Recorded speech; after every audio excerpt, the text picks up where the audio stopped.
하나님 말씀은 누가복음 13장 1절부터 9절까지 말씀을 읽어보겠습니다. 누가복음 13장 1절부터 9절입니다. 그때 마침 두어 사람이 와서 빌라도가 어떤 갈릴리 사람들의 피를 그들의 제물에 섞은 일로 예수께 하리니 대답하여 이르시되 너희는 이 갈릴리 사람들이 이같이 해 받음으로 다른 모든 갈릴리 사람보다 죄가 더 있는 줄 아느냐? 너희에게 이르노니 아니라 너희도 만일 회개하지 아니하면 다 이와 같이 망하리라. 또 실로암에서 망대가 무너져 치어 죽은 18사람이 예루살렘에 건 다른 모든 사람보다 죄가 더 있는 줄 아느냐? 너희에게 이르노니 아니라 너희도 만일 회개하지 아니하면 다 이와 같이 망하리라. 이에 비유로 말씀하시되 한 사람이 포도원에 무화과나무를 심은 것이 있더니 와서 그 열매를 구하였으나 얻지 못하니라. 포도원 지기에게 이르되 내가 3년을 와서 이 무화과나무에서 열매를 구하되 얻지 못하니 찍어버리라. 어찌 땅만 버리게 하겠느냐? 대답하여 이르되 주님이여 금년에도 그대로 두소서.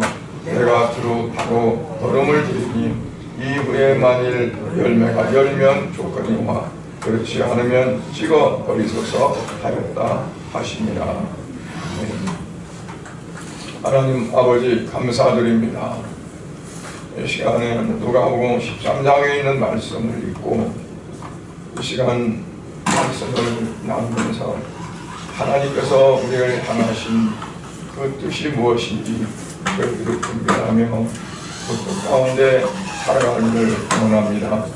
이 시간도 성령님께서 임재하셔서 우리의 심령, 각자 심령을 주관하심으로 하나님의 말씀을 깊이 깨닫고 그 말씀 따라 살아가는 삶이 되어지도록 은혜를 주시옵소서. 예수 그리스도의 이름으로 기도드립니다. 우리가 세상을 살아갈 때 좋은 일만 있는 것이 아니라 어렵고 힘든 일도 많이 있습니다. 그래서 다양한 재난도 오고 어려운 상황도 우리에게 줍니다. 그럴 때마다 우리 그리스도인들은 특별히 다르게 좀 다른 시각으로 볼 수 있습니다. 모든 사람들이 결자적으로 좋은 일 있으면 기뻐하고 좋아하지만 어려운 일 있으면 원망하고 때로는 낙심도 하고 좌절도 합니다. 지난해 12월 3일날 이제 대통령이 비상계엄을 내렸는데 이제 몇 시간 후에 해제를 했습니다. 그러나 그 여파가 너무나 큽니다. 경제적으로도 사회적으로도 환율 자체도 아주 너무 힘들 정도로 오르고 또한 국내 정세도 그렇고 세계에서 바라보는 한국이 힘들어서 태국 같은 나라는 우리나라 원화를 한 년도 안 해준다는 거예요. 그리고 우리나라의 여행 같은 것도 자제시키고 여러 가지 엄청난 그러한 피해가 많이 일어납니다. 그러면 또 작년 12월 달 또 29일 날 이제 무안 공항에 제주 얘기가 오다가 착륙을 해야 되는데 착륙을 제대로 하지 못했어요. 뭐 그 새 같은 조류가 엔진에 이제 들어가서 그러다 그러는데 어쨌든 비상 착륙을 하는데 원래 바퀴가 빠져나와서 착륙해야 되는데 랜딩 기아가 바퀴가 빠져나오지 않아서 어쩔 수 없이 이제 기장이 동체 착륙을 시도했습니다.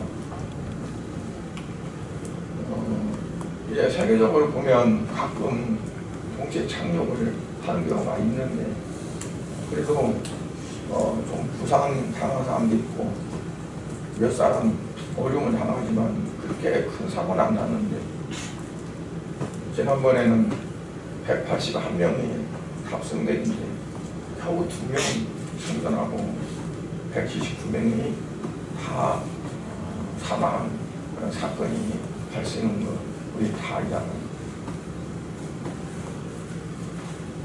국가적으로 뿐만 아니라 세계적으로도 정말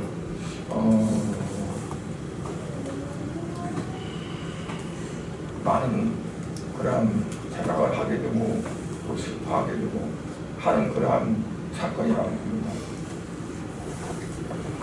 이와 같을 때 어떤 마음을 가지고 어떤 생활에 임하냐. 오늘 누가복음 13장 읽은 말씀은 갈릴리 사람들이 하나님 앞에 제사를 드렸어요. 제사를 드렸는데 많은 사람들이 모여서 하나님 앞에 제사를 드렸는데 당시에 로마가 이제 식민지로 이스라엘을 장악하고 있었고 또 총독부를 둬서 총독이 관할하고 있었는데 그때 당시에 총독의 피가루가 아주 좀 민감했었어요. 왜냐하면 그 전에도 이제 유대 나라 이스라엘이 반란이 있어서 밀란이 있어서 이제 그 총독이 바뀌었던 그런 게 있습니다. 그 다음 새로 부임한 빌라도 총독이 굉장히 그 사람들이 웅집해 있는 것을 굉장히 그냥 보통 넘기지 않고 밀란이 또 일하는 거 아니나 그렇게 생각을 했던 것 같아요.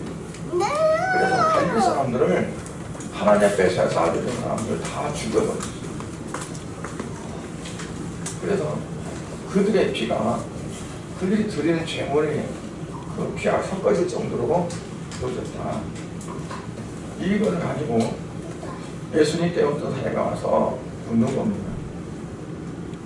수많은 사람들이 그렇게 죽었는데 그들이 죄가 많아서 죽은 거 아닙니까? 그들이 죄 때문에 죽은 거 아니냐? 이제 그렇게 말하는 거죠.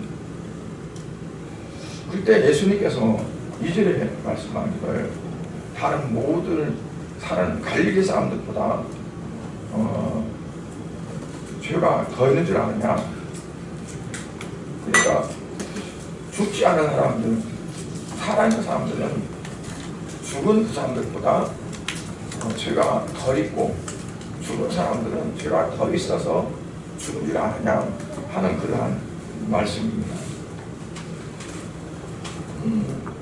오늘 그 예수님이 하신 말씀을 우리가 생각하면서 오늘 재난이 주는 교훈이 뭔가 하는 것을 잠시 말씀을 나누고자 합니다. 하나님께서는 사람을 지으실 때 하나님의 형상을 따라 창조했다고 그랬어요. 그리고 하나님은 그 사람들이 볼 때 너무 기뻤어요. 그래서 동산을 만들고 그 동산을 에덴이라 하고 그곳에 살게 했습니다. 에덴이란 말은 기쁨이라는 뜻이에요. 하나님의 기뻐하셔서 기쁨의 동산을 창설하시고 거기에 자기를 자기 형상을 닮은 그런 인간들을 살도록 했습니다. 그런데 그 기쁨의 동산에 살 수가 없고 쫓겨나고 그 좋았던 동산이 폭풍을 일으키는 그러한 일이 있었는데 왜 그런 일이 있었느냐? 잘 알시다시피 그들이 하나님 말씀을 불순종하고 죄를 범했기 때문에 에덴 동산에 있을 수가 없었고, 그리고 그들은 쫓겨나서 그들이 가는 곳마다 이제 가시임금씨가 무성하게 나서 그들이 땀 흘려 가꿔야만 되고 힘써서 일해야만 되는 그러한 환경 속에 이제 들어갔습니다. 창세기 6장에 보면 하나님께서 홍수를 내려서 모든 땅을 다 쓸어버립니다. 사람들까지, 모든 가축, 육축, 모든 것들을 다 하나님께서 이제 쓸어버립니다. 왜 그러냐? 인간들이 타락해서 하나님의 형상을 상실했고 결국은 동물적인 본능만 남게 되어진 거죠. 예수님은 마태복음 5장 13절에서 말씀합니다. 너희는 세상의 소금이니 소금이 만일 그 맛을 잃으면 무엇으로 짜게 하리요? 불에는 아무 쓸데없어 다만 밖에 버려져 사람에게 밟힐 뿐이니라. 소금이 밖에 버려져서 사람들에게 밟힐 수밖에 없는 그런 환경이 왜 왔느냐 하면 그들이 맛을 잃어버렸기 때문에 그렇답니다. 사람도 인간다운 맛을 잃어버렸을 때 하나님의 쓸어버림의 대상이 되어집니다. 여기서 인간다운 맛이란 뭘 말할 수 있냐면 하나님의 형상을 말합니다. 하나님의 형상을 잃어버리고 육체의 본능만 가졌을 때 그들이 하나님이 창설한 에덴에 서지 못하고 쫓겨나서 가시와 엉금씨가 나는 그러한 땅에 그들이 갈 수밖에 없었듯이 이제 그렇다는 거예요. 그럼 인간의 맛이란 어떤 거냐? 사람도 맛이 있느냐? 라고 말할 수 있죠. 여기서 인간의 맛이란 바로 하나님의 형상 따라 지으셨기 때문에 하나님의 형상입니다. 창세기 6장에 사람들이 하나님의 형상을 잃어버리고 그들이 뭐가 됐냐? 육신이 됐다고 했어요. 육신이 됐다. 그러니까 하나님의 형상으로 지었는데 하나님의 형상이 빠져버리니까 그냥 고기 덩어리만 되었다는 거예요. 그러니까 하나님의 형상은 하나님의 얼굴 모양이 아니라 하나님의 속성, 품성을 말합니다. 속성. 하나님의 속성은 두 가지가 있습니다. 우리 사람들에게도 하나님과 똑같은 건 아니지만 그래도 하나님이 가지신 어느 부분을 우리에게 나눠주신 그러한 속성이 있는데 그걸 앞에서 공유적인 속성이라고 해요. 공유했다. 그런가 하면 우리는 하나님의 속성이나 성품 자체를 갖지 못하는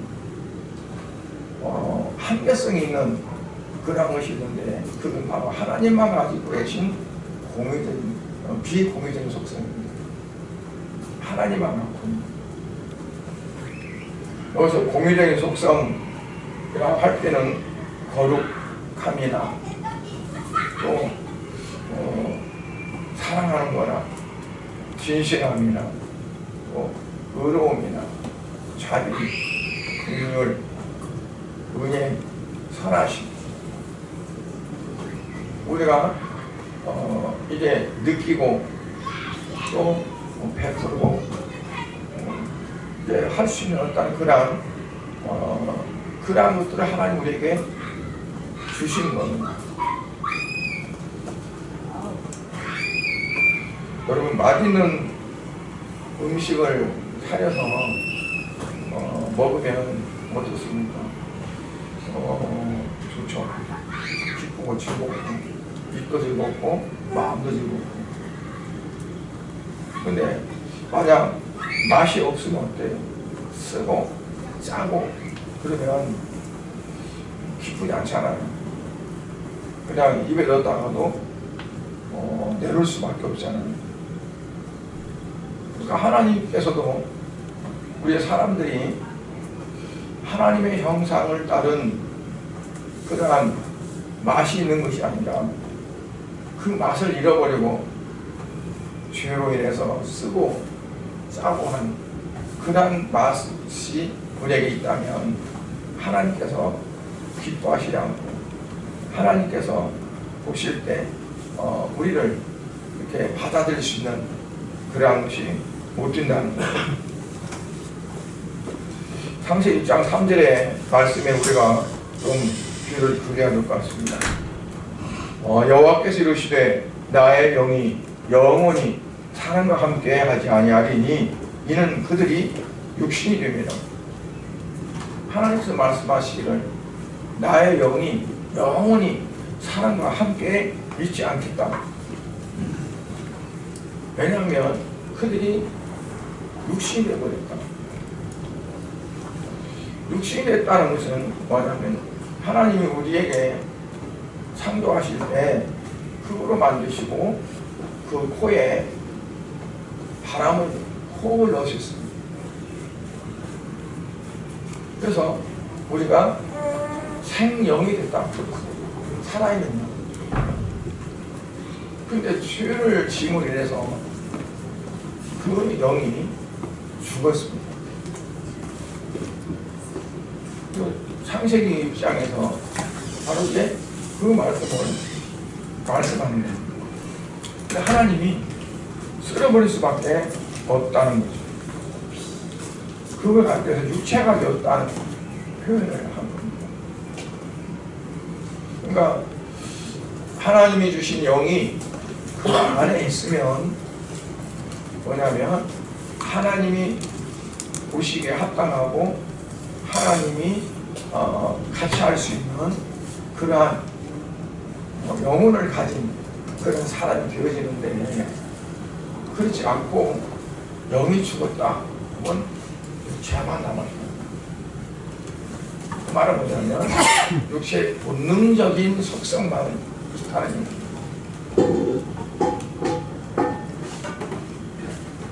아담 이후에 모든 사람이 그렇게 됐습니다. 하나님 앞에 설 수가 없게 됐어요. 죄로 인해서 죽을 수밖에 없어요. 그래서 하나님은 이스라엘 백성들을 택해가지고 하나님 앞에 어떻게 나올 수 있느냐, 하나님이 기뻐하시는 삶이 어떤 삶이냐 하는 것을 계속 훈련시켰습니다. 그게 뭐냐면 죄를 씻음받아야 됩니다. 그 죄를 씻음받아야 하나님 앞에 나올 수가 있고 하나님의 은혜를 받을 수 있다 하는 거죠. 근데 그거는 일시적이지 영구적이지 못했어요. 죄 지으면 가서 죄물을 드리면서 회개하고 그러고 나서 또 죄 지으면 또 먼저 것 같고 그게 안 돼. 다시 해야 돼. 얼마나 힘들어요. 하나님께서 불쌍히 여기시고 한 번에 해결할 수 있는 그러한 길을 만들어 주셨어요.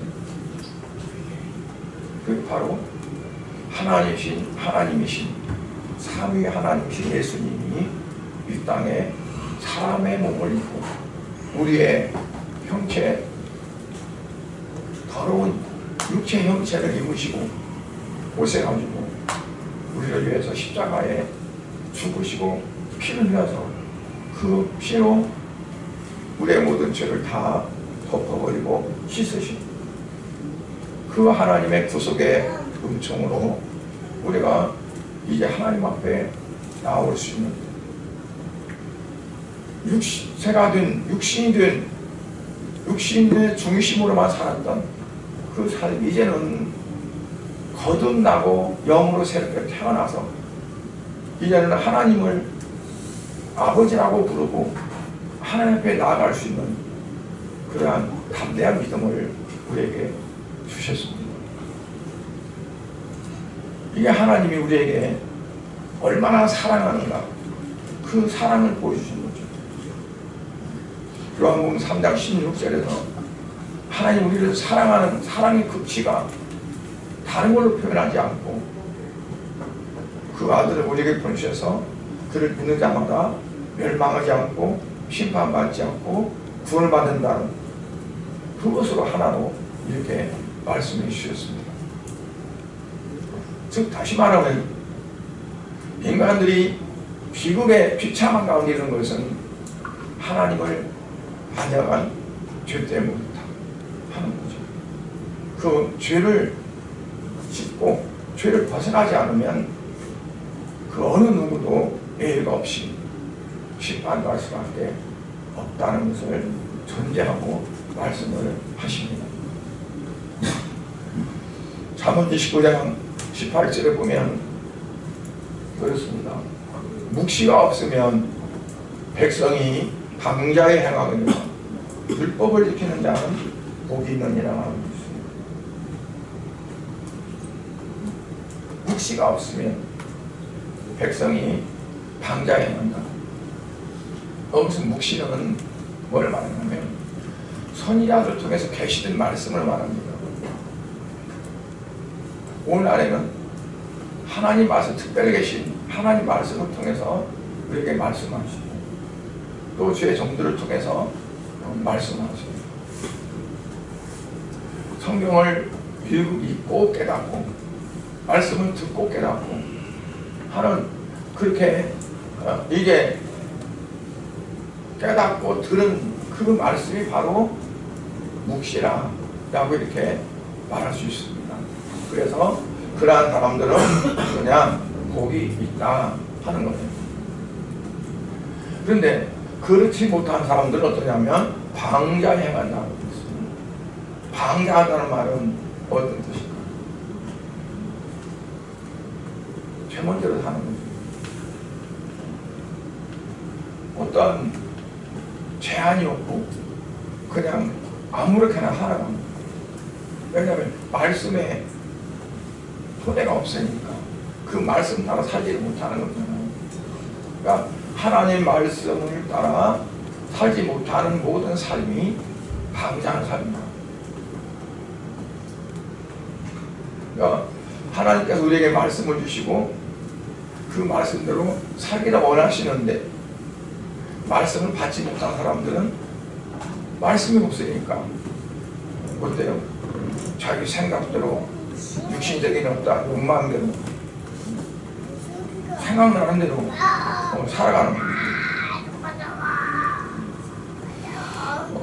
엘리 세상의 아들들을 보면 홈리와 비나하스가 성경에 보면 부양자라 그랬어요.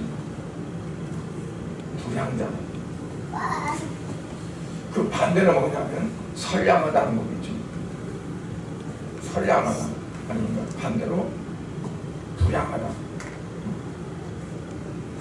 왜 그러냐면 그들은 하나님의 말씀을 마음에 담아두지 못했어요. 그래서 하나님이 보실 때 아주 나쁜 그런 죄를 짓게 됐어요. 사무엘상 2장 30절에 보면 하나님께서 노하셔서 말씀합니다. 나를 존중히 여기는 자를 내가 존중이고 나를 멸시하는 자를 내가 경멸합니다. 그 엘리 제사장은 그 당시에 하나님께 제사를 드리죠. 또 하나님의 말씀을 받아서 전할 수 있고 그러한 하나님의 쓰임받는 그러한 사람이 있었는데 그 두 아들이 너무나 불량했습니다. 하나님께 제사 드리려고 짐승을 잡아서 껍질을 삶잖아요. 삶으면 자기가 가가지고 가장 좋은 거를 취하는 거예요.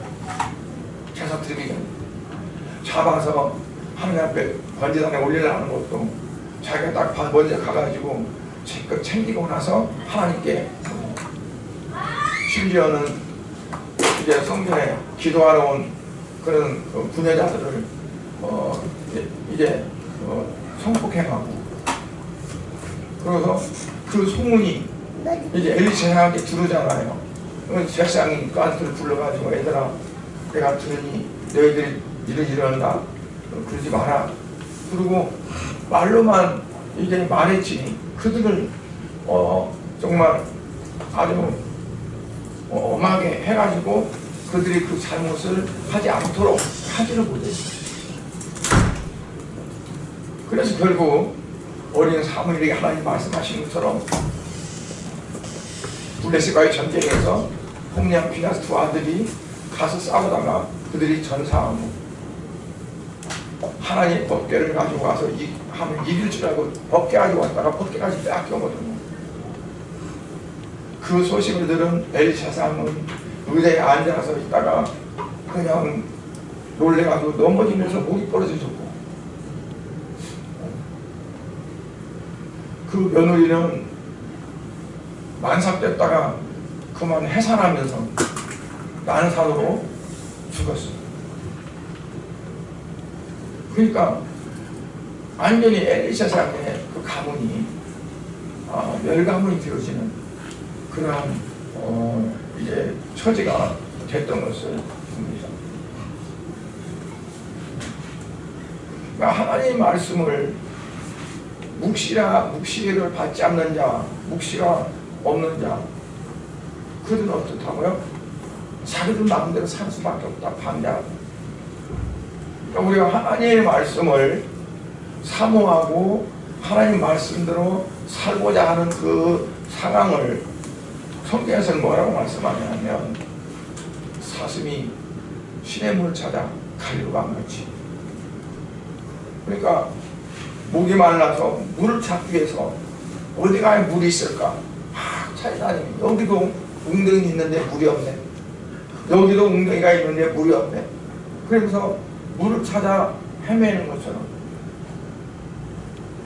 하나님 말씀이 그립고 하나님 말씀을 찾기 위해서 갈급한 마음으로 헤맬 수 있는 그러한 사람들이 정말 하나님 앞에 필요한 사람들이라는 것을 말씀해 줍니다. 욥의 시련을 우리가 생각해보면 욥에게는 무서운 시련들이 그냥 끊임없이 닥쳤어요. 하루아침에 양 7천이 죽고 잡아가고, 또 약대가 3천이라고, 거다가 소가 500, 암나귀가 500, 종들도 많았다고 성경 말씀입니다. 그 모든 재산이 하루에 순간으로 다 없어졌고, 어떤 종에 와가지고 나쁜 놈들이 쳐들어가지고 우리를 다 죽이고 나만 남아서 왔는데 양떼도 다 7천 마리를 가져가 버리고, 또 그 보고가 끝나기도 전에 또 한 사람이 와가지고 그러고 아무것도 없이 다 없어졌어요. 심지어는 나중에는 그 10자녀까지 다 죽었고, 그 아내는 자기 남편에게 차라리 하나님 저주하고 차라리 뒤지던가 엎치던가 하라고 그러면서 아주 저주를 하고 집을 나갔거든요. 요거는 혼자 온 몸이 악창이라 가지고 잿더미 아닐 수밖에 없을 정도로 그런 상황이 있는데, 그 욥은 하나님 앞에 무엇이라고 기도하냐면, 욥 10장 2절에 보니까 내가 하나님께 아뢰오리니 나를 정죄하지 마옵시고 무슨 까닭으로 나와 더불어 변론하시는지 내게 알게 하옵소서. 욥은 그 엄청난 시련 가운데서 뭘 생각하냐면 하나님 왜 나에게 고통을 줄까? 왜 하나님은 하나님은 원망하고 그런 것이 아니라 뭘 생각해요? 하나님이 나와 더불어 어떤 걸 변론하고 무슨 일이 있어서 하나님 내게 이렇게 주시는가? 내게 알게 하옵소서. 하나님의 뜻을 알게 하옵소서. 그러니까 뭐냐면 세상적인 어떠한 것에 막 귀 기울이고 오는 것이 아니라 하나님에게 귀를 기울이고 하나님이 말씀하셔서 이러한 상황이 왜 왔는지 나로 알게 해달라. 그러니까 우리가 기쁜 일이든 슬픈 일이든 어떤 일이든 간에 그 일이 왜 왔는지 그거는 우연한 것이 아니라 하나님이 하셨다고 믿을 때 그게 가능하죠. 하나님 왜 내가 어떤 부분에 있어서 하나님이 이렇게 하셨습니까? 나로 하여금 무엇을 깨닫게 하기 위해서 하나님이 이런 환경을 주셨습니까? 아니면 어쨌든 하나님께서 어떤 생각을 가지고 계시고 나에게 뭘 하기 원하시는지 내가 알아야 되지 않습니까? 그래서 알게 해달라고 기도해요.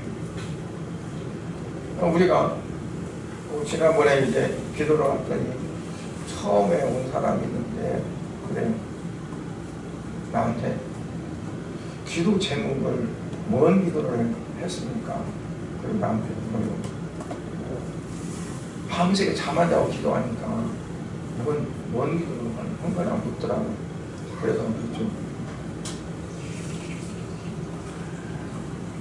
하나님께서 내가 뭘 알고 싶어서 아니라 하나님께서 내게 뭐라고 하시는가 들으려고 기도했다.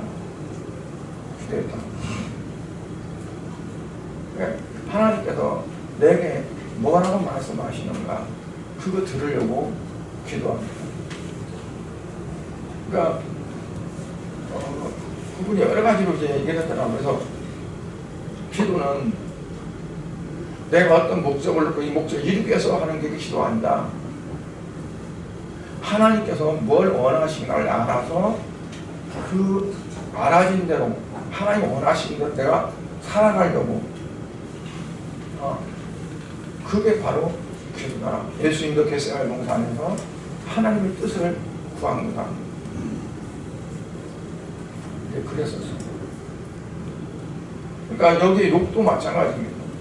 내가 하나님께 아뢰리니 나를 정죄하지 마옵시고 무슨 까닭으로 나와 더불어 배려하는지 무슨 까닭으로 내게 이와 같은 어려움을 주시는지 내가 알아야 되지 않습니까? 내게 알게 하옵소서. 뭐든지 알면 해결되잖아요. 알면 그러니까 그런 끔찍한 재난들 자체가 친구들이 와서는 지금 뭐라고 합니까?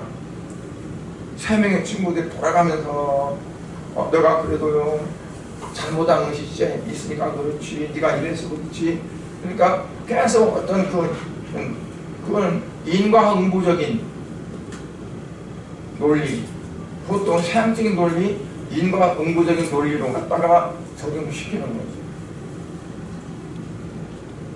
근데 그걸로는 욥이 해결이 안 돼.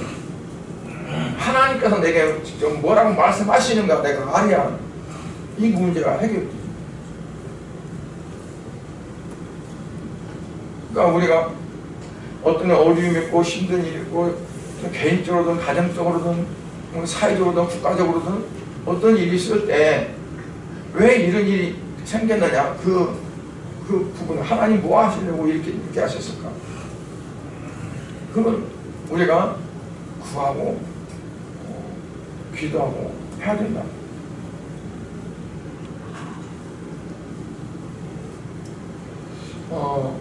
여기 38장 1절부터 3절을 보면 38장부터 보면 이제 하나님 음성이 들려옵니다. 그렇게 갈구했던 욥에게 음성이 들려오는데 38장 2절부터 3절을 보면 무지한 말로 생각을 어둡게 하는 자가 누구냐? 너는 대장부처럼 허리를 묶고 내가 네게 묻는 것을 대답할지니라.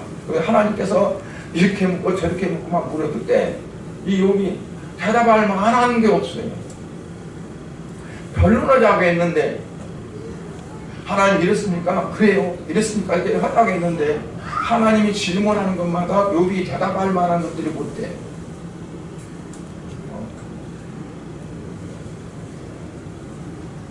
그러니까 욥이 나중에 뭐라고 합니까? 나는 귀찮아오니 무엇이라 주께 대답하리까? 손으로 내 입을 가릴 뿐이로소이다. 말문이 막힌 분이에요. 그러니까 우리가 하나님 앞에 이렇게 쭉 들어가면서 기도하다가 내가 말문이 막힐 정도가 되지 않습니다. 내가 쫑알쫑알 이거 그냥 하나님의 말씀을 듣고 그냥 그러네 맞아 그러네 그러고 내가 입을 다물 정도 하나님 앞에.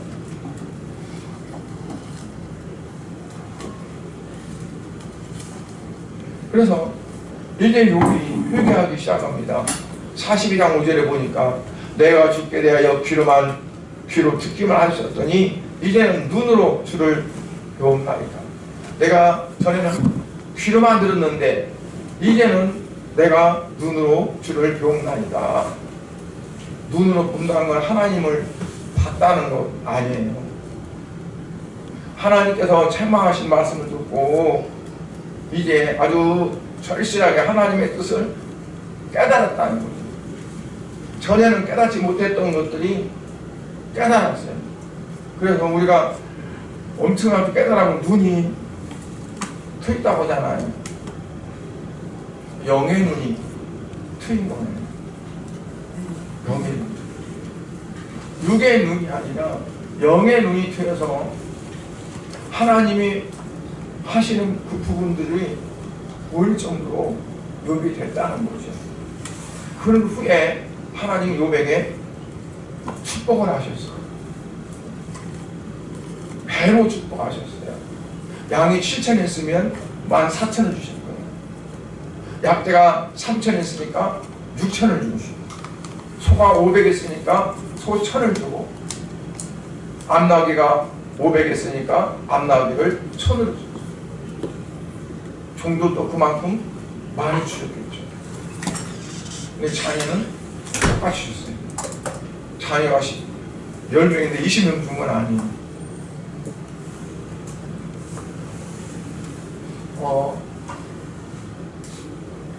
근데 오늘 본문에 누가복음 13장 1절이요. 그때 마침 두어 사람이 와서 빌라도가 어떤 갈릴 사람들의 피를 그들의 제물에 섞은 일로 예수께 아뢰니 그랬어요. 그러면서 그들이 우리보다 죄가 더 많아서 그런 거냐. 그래서 이전에 이제 예수님이 말씀하는 거죠. 대답하여 이르시되 너희는 이 갈릴 사람들이 이같이 해바둑으로 다른 모든 갈릴 사람보다 죄가 더 있는 줄 아느냐. 너희에게 이르노니 아니라 너희도 만일 회개하지 아니하면 다 이같이 망하리라. 이게 무슨 얘기예요? 너희가 회개하지 아니하면 다 이처럼 망한다는 것을 하나님이 보여주신 거다는 거예요. 그들의 죄가 더 많아서가 아니고 너희들의 죄가 더 많아서도 아니고 이 사건을 통해서 하나님은 보여주실 보여줄 그것이 있었다는 거죠.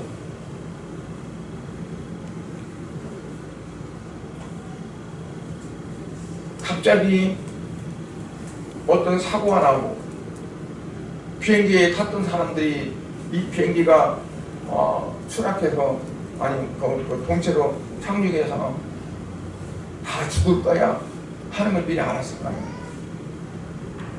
아무도 몰랐을 거예요. 갑자기 일어난 그 사건 속에 그냥 썰려가고 있는 거예요.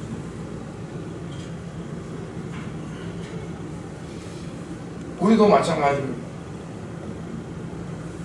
앞으로 어떤 일들이 있는지, 그러니까 회개하지 아니하면 너도 다 이와같이 되어진다. 이와같이 망한다. 그 말은 뭐냐면 회개하라는 거예요. 회개할 기회가 있을 때 회개하라. 죽은 자와 죽지 않고 산 자와 뭐가 다를까요? 179명과 2명과 뭐가 다를까요? 살았다 죽었다 그것만 다를까요? 죽은 사람들은 이미 예수 그리스도를 믿고 그런 사람들은 예수님께 가고 예수 믿지 않은 사람들은 지옥에 가고 이미 다 끝나는 거예요. 그걸로. 그게 심판이에요. 살아남은 사람은 어때요? 아직 기회가 있다는 거죠. 기회가 있다. 기회가 없어졌고 기회가 있는 것 그것뿐이 차이가 안 나요. 우리는 아직 어때요? 내가 살아있어. 그러면 기회가 있다는 거지. 이 기회가 언제 끝날지 몰라요. 순간적으로 여기까지 왔다. 자르면 거기까지 뿐이 안 됩니다.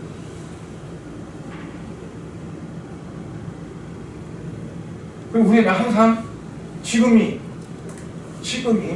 내가 회개하는 심령이 되어지고 주님 앞에 내가 바로 서는 심령이 되어지고 그래야 되지. 내일, 모레 그건 없어요.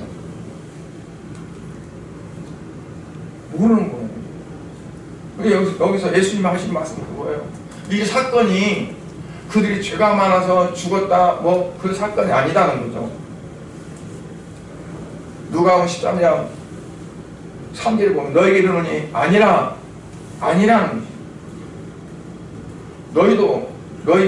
너희도 만일 회개하지 아니하면 다 이와 같이 망하리라.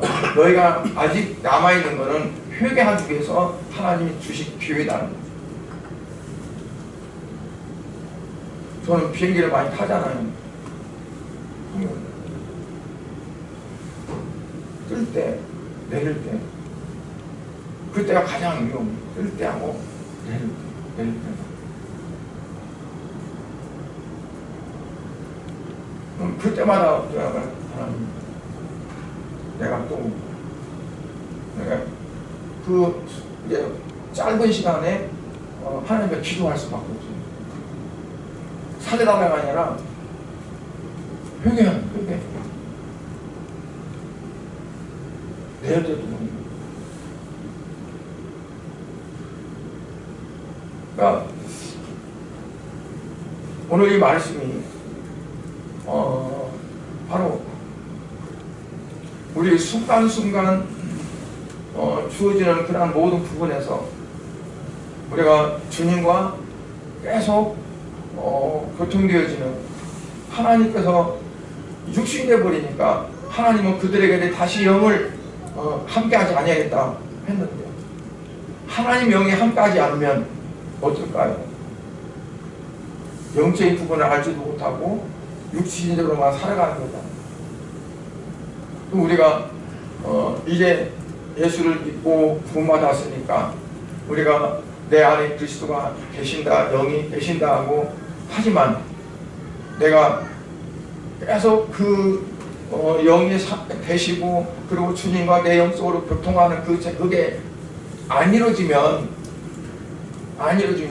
어떠냐면 영이 있으나 그 영이 제대로 일을 하지 못하는 거죠. 그러니까 우리가 계속 이제 활용을 해서 하나님과 교통되어지면 이 욥이 하나님 앞에 기도하면서 그 하나님께서 왜 그러신지 내가 알게 달라. 그 알게 주시는 것은 어디다 알게 주냐면 우리 안에 있는 영으로 알게 합니다. 영에 하나님 영이시니까 내 안에 있는 영과만 교통이 돼요. 이 혼적인 것은 몰라요. 여러분 방언할 때 내가 방언하는 기도가 방언이 뭔가를 느껴져요? 방언은 영으로 하는 거고 이 생각은 혼이기 때문에 이게 안 돼요. 내가 혼에서 이 영을 의식하고 이게 자꾸 해서 이게 영과 혼이 이게 알아져야 그게 이제 되잖아요. 그러니까 방언 통변도 내 혼에서 그걸 알아먹는 거고, 또는 예언도 이 머리에서 혼에서 그 영과 이제 교통이 되어지는 거고, 하나님은 내 안에 있는 영과만 이게 되져요. 그래서 내가 아무리 신앙생활 오래 해도 내 영이 내 혼과 이렇게 혼에서 이 영을 알아가지 못하면 하나님의 어떤 부분들을 영적으로 알 수가 없어요. 그러니까 우리가 그래서 어떻게 하면 되느냐, 자주 항상 주여 하면서 주여, 그래서 주님 하면서 주의 마음을 알아가려고 하는 그게 자꾸 이제 되어져야 이게 가까워져요. 그렇지 않으면 그냥 감각이 없는 거잖아요. 그러니까 기도하면서도 하나님의 음성을 들으려고 하는 기도, 그래야 영은 들어요. 근데 내 혼에서 모르는 거지. 영과 혼과 몸으로 구분할 때, 그러니까 우리가 오늘 욥이 이제 그 어렵고 힘든 고난 속에서도 하나님의 음성을 듣기를 원했어요. 48장 이하로 하나님이 욥에게 오셔서 욥에게 말씀하시고, 그리고 욥이 그 말씀을 듣고 회개할 때 하나님이 그에게 축복을 하시는, 또 오늘 이 시대나 또는 가정적으로나 국가적으로나 모든 부분에서 이제 왜 이런 일이 있는가, 하나님은 어떻게 하기를 원하시는가, 나에게 어떻게 하기를 원하시는가, 금년 2025년도는 내가 어떻게 살아야 되는가 하는 것들을 하나님 앞에 깊이 기도하면서 하나님의 그 말씀을 들으려고 하는 그 집중을, 그러니까 기도하면서도 하나님 말씀을 드려야겠다는 집중력을 가지고 기도해서 이제 그 하나님 말씀을 듣고 그 뜻대로 살아가고자 하는 그런 삶이 금년에 여러분들에게 이루어지기를 예수 그리스도 이름으로 축복합니다. 기도하겠습니다. 하나님 아버지, 주님의 은혜를 감사드립니다. 우리 성도들이 신앙생활을 하면서 어려운 힘든 일도 많이 접하고, 가정적으로나 국가적으로나 사회적으로 많은 것들을 만날 때 이제 다른 탓하고 다른 거 이유되고 할 수는 있는데, 하나님께서 왜 그러신지, 이런 일이 왜 이러는지, 하나님은 어떻게 하시는지 그거를 알아보려고 시도한 때는 많이 없을 줄 압니다. 아버지, 우리 성도들이 이제 하나님의 뜻을 알기 위해서 주님을 향하여 기도하고 주님을 향해서 부르짖을 때 우리 성도들을 하나님께서 기억하셔서 저들의 영의 귀를 열어주시고 하나님의 음성을 듣으시도록 인도해 주시고, 아버지여, 주께서 원하시는 기뻐하시는 기도가 뭔지 하나님이 기뻐하는 기도를 할 수 있도록 은혜 베풀어 주시옵소서. 주님, 금년에 우리 사랑 성도들 가정적으로도 또 직장으로 사업적으로 사업으로 하나님 함께 하셔서 아버지 저들의 삶이 또 풍성해져서 아버지 앞에 예배드리며 주께 영광 돌리는 일에 더욱더 힘쓸 수 있도록 하나님 도와주시옵시고, 아버지 건강도 지켜주셔서 건강 때문에 염려하지 않고 힘들어하지 않게 해주시고, 아버지 앞에 기뻐할 수 있는 아름다운 삶이 되어질 수 있도록 축복하여 주시옵소서. 예수 그리스도의 이름으로 기도드려옵나이다. 아멘.